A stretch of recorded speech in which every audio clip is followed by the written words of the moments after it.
नहमदुहु व नसल्ली अला रसूलिहिल करीम अम्मा बाद फ़अऊज़ु बिल्लाहि मिनश्शैतानिर रजीम बिस्मिल्लाहिर रहमानिर रहीम।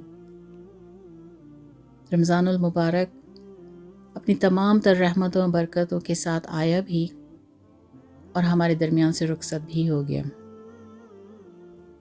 इबादतों का ख़ास मौसम था कि दिन में रोज़े और ज़िक्र अस्कार थे, रात में तरावी और तिलावत कुरान था, नेकियों और इताअत का नूरानी माहौल था और जाते जाते ईद के दिन बख्शिश का ज़रिया अता करके चला गया।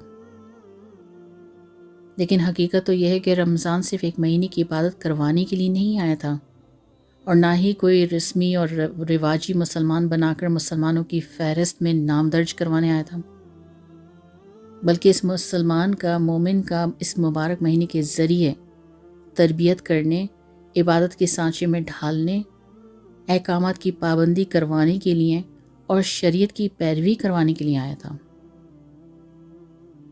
रमज़ान के बाद भी ज़िंदगी को इताअत के साथ, इबादत के साथ गुजारने का पैगाम देने आया था। लेकिन इसके बरक्स क्या मिलता है कि लोग सिर्फ़ एक महीने में लगकर खूब इबादत करते हैं और साल भर इबादत में कमी कर देते हैं। तो दीन एक महीने के लिए नहीं, बल्कि पूरी ज़िंदगी दीन के मुताबिक गुजारना ही असल दीनदारी है।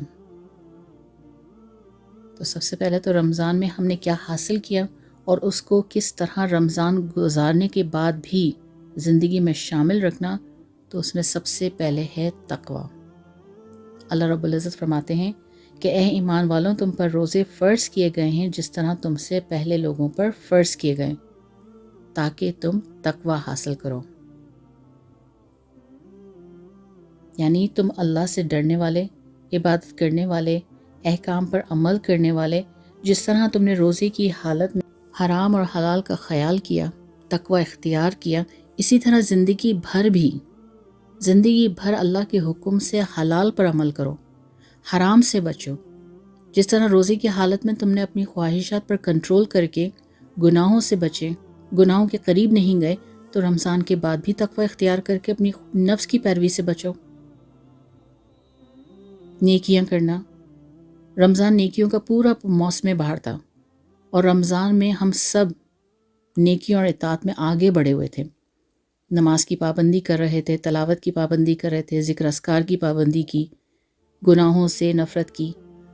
तो इसी तरह रमज़ान के बाद भी रोज़ नमाज़ों की पाबंदी करें, तिलावत की पाबंदी करें, ज़िक्र की पाबंदी करें, ज़बान की हिफाजत, झूठ से हिफाजत, सदका करना, मदद करना, अच्छी बात कहना, नेक अमल करना, ना सिर्फ रमज़ान में बल्कि रमज़ान के बाद भी उसको ज़िंदगी में शामिल करें, ज़िंदगी का हिस्सा बनाएं। अल्लाह रब्बुल इज़्ज़त ने रमज़ान के ज़रिए हमारी तरबियत फरमाई कि जो काम हम माह रमज़ान में करते हैं वही रमज़ान के बाद भी करें।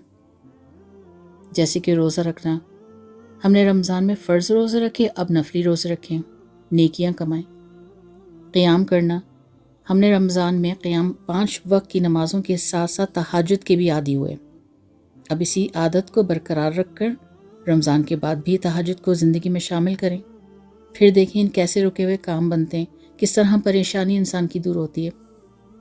तो रमज़ान के महीने का मकसद कामिल बख्शिश हासिल करने का ज़रिया था। अब मुहासबा कीजिए कि क्या हम रमज़ान में वाकई अल्लाह रब्बुल इज़्ज़त से अपने गुनाहों की बख्शिश करवा पाए, और हमें कैसे पता चलेगा? तो इसके लिए देखना ये होगा कि क्या हमारी नेकियों में हमेशगी पैदा हुई, हम नेकियों को करने वाले बन गए। और ये बात मशहूर है कि अगर देखना हो कि किसी के रमज़ानुल मुबारक की इबादतें कबूल हुई या नहीं हुई, तो उसके लिए अच्छी तरह ये देखें कि क्या रमज़ान के बाद आमाल देखें, अपने रमज़ान के बाद भी अपने आमाल देखें। अगर रमज़ान के बाद भी नेक आमाल में तसलसल है, इस्तकामत है, इसी तरह जिस तरह रमज़ान में थी, तो समझ लो कि अल्लाह रब्बुल इज़्ज़त ने उसके रमज़ान में किए जाने वाली इबादतों और इताअतों को कबूल फरमा लिया है, जिसकी वजह से उसके अमाल को तसलसल के साथ बाकी रखने की तौफीक अता फरमाई। और जिसको देखो कि रमज़ान के बाद उसके अमाल में फ़र्क आ गया, वह हिदायत के राह से भटक गया, اسی طرح بھٹک گیا جیسے کہ رمضان سے پہلے تھا، تو سمجھ لو کہ اس کا شمار بھی انہی لوگوں میں ہے جس کے مطابق نبی پاک صلی اللہ علیہ وسلم نے ارشاد فرمایا کہ کتنے ہی روزے دار ایسے ہیں جنہیں روزے میں صرف بھوک کے سوا کچھ حاصل نہ ہوا، اور کتنے قیام کرنے والے ایسے ہیں جنہیں قیام میں سوائے بیداری کے کچھ حاصل نہ ہوا۔ کیا مطلب اس کا؟ یعنی روزہ تو رکھ لیا لیکن پھر گناہوں سے نہ بچا، تو پھر ایسے روزے رکھنے کا مقصد کیا ہوا؟ وہ تو پھر صرف بھوکا رہا۔ اور اسی طرح قیام کا کیا ہوا کہ قیام تو کیا لیکن صحیح سے عبادت نہ کی یا دکھلاوا کیا، تو پھر اس کا مقصد کیا ہوا؟ سوائے جاگنے کے اور کچھ نہ ملا۔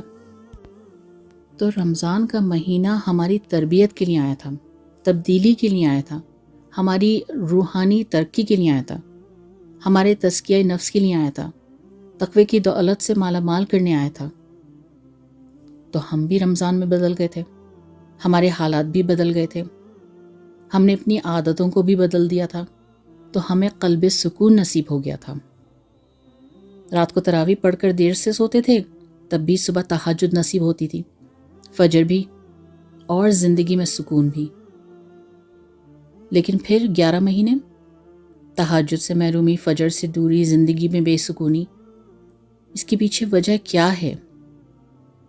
تو یاد رہے کہ تم بدل جاؤ، تمہارے حالات اللہ بدل دے گا۔ 1 مہینے کے لیے جب ہم نے اپنے آپ کو بدل دیا تھا، اور سبھی نے دیکھا ہوگا یہ چیز کہ جب ہم نے اندر اپنی تبدیلی لے کر آئے، ہم نماز، روزہ، تلاوت قرآن اور زیادہ سے زیادہ ذکر اذکار، اور ہم بہت زیادہ ان چیزوں میں آ گئے تھے، تو سبھی کے حالات تھوڑے بدلے، اللہ نے سکون عطا کر دیا تھا۔ تو اگر پوری زندگی ہم اپنے آپ کو بدل ڈالیں تو اللہ رب العزت ہمیشہ کے لیے ہمارے حالات بدل دیں گے۔